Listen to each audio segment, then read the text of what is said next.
Wait for it. Here it comes. Almost there.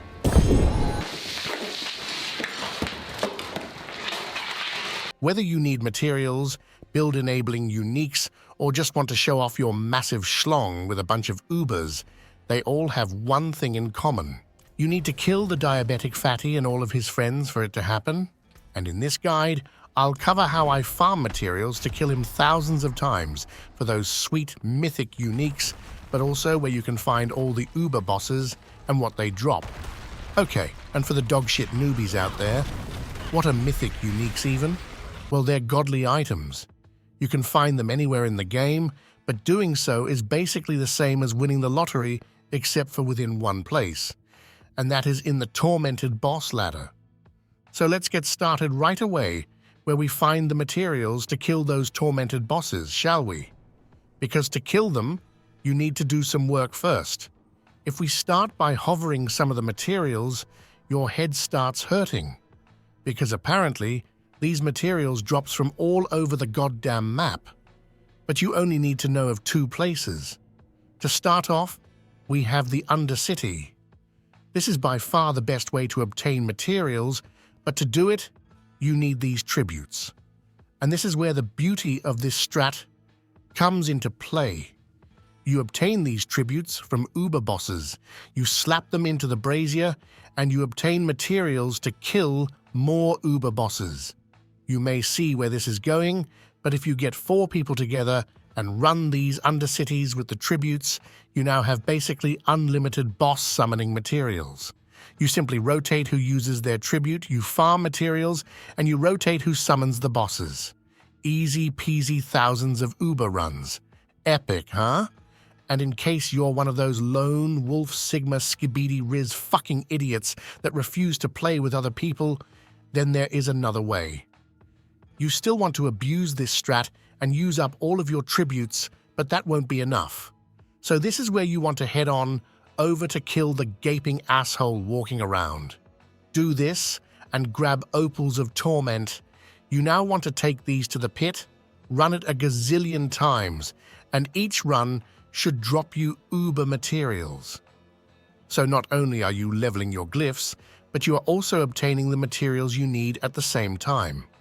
I can recommend this even if you're pumping the bosses via tributes in a group, simply due to how easy it is to do.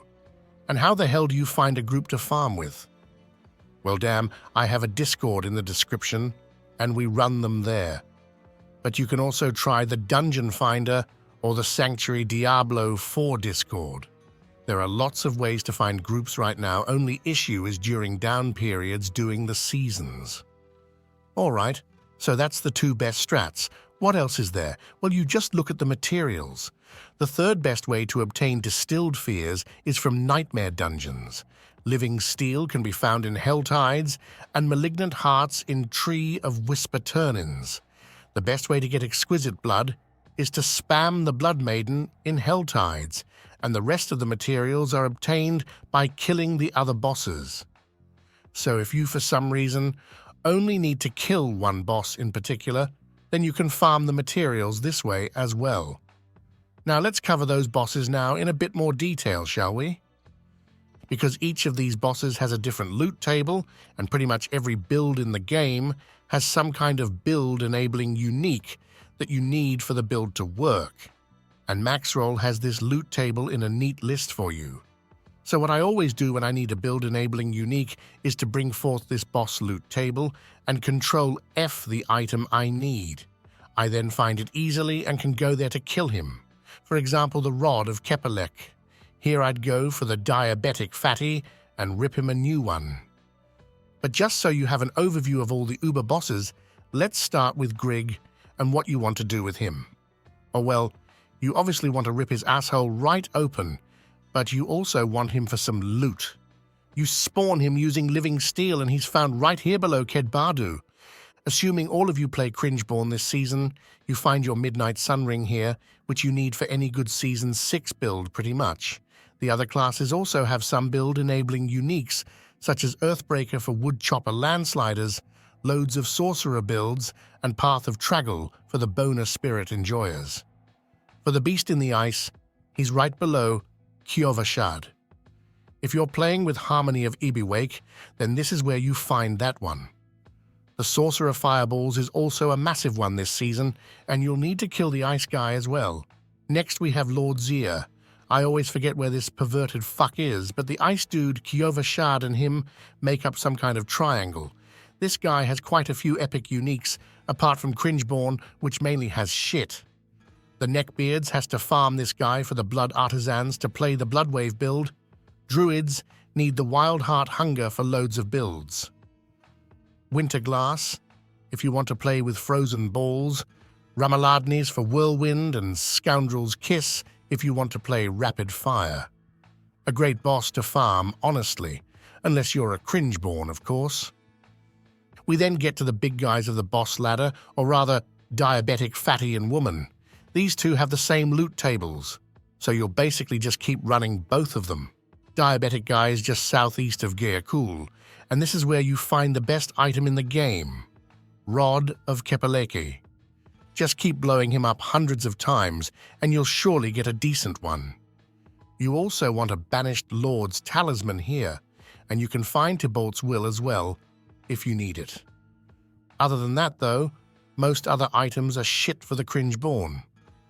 But we also have Blood Moon Breeches for the Boner Spirits, Blue Rose for Blizzard, Dolmen's Stone to get spinning balls, and Cowl of the Nameless for the Rogue Crit stacking enjoyers.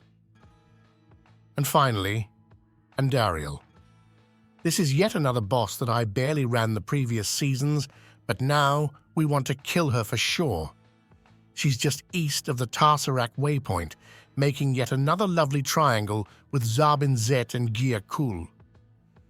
Okay, Mr. Pergaming Big Dick Senpai, I followed your guide and ripped the fatty a new asshole the size of Jupiter, and I still didn't get the mythic unique I wanted. What to do? Well, shit, son, salvage those bad boys and you can craft one of your preference, because salvaging them grants you resplendent sparks, which are needed to craft the Ubers. It's also possible to craft a random one simply by using the resplendent sparks. But the Cringeborn, for example, has 9 mythic uniques, so chances are you're not going to get the one you want. So leave the blacksmithing guy for a sec and head on over to the jeweler instead, because he lets you craft one of your own choice with sparks and some runes. All of these requires different materials, though, in terms of rune words. So how do you find those? Well, damn, you're in luck, because one of the absolute best ways to farm them is doing the Uber bosses. So keep killing them and you will get runes. The problem there is that you may not get the ones you want either. So what do you do then? Honestly, this is one of the biggest issues I've seen so far. Getting the correct runes to craft an Uber is rough unless you've already killed the bosses upwards of 1,000 times. And if you've killed them that many times, then chances are you already have the Uber unique. But thank God they are also tradable. You can look to buy them in trade chat, but you can also go to Crimson Market, for example, and search for them. I'm in need of a Shroud of False Death, for example, so I need some BAC, Cry, and Moni. If we look for BAC, then they cost around 50 million each. That's expensive as hell, but if you have other runes, then you can just sell those instead, and you're Gucci. And if you need some sparks, then you get one from killing your big titty Lilith mommy, along with completing the seasonal journey. All right, friends, you are now an expert in farming mythic uniques. So get farming, and I'll see you in the next one.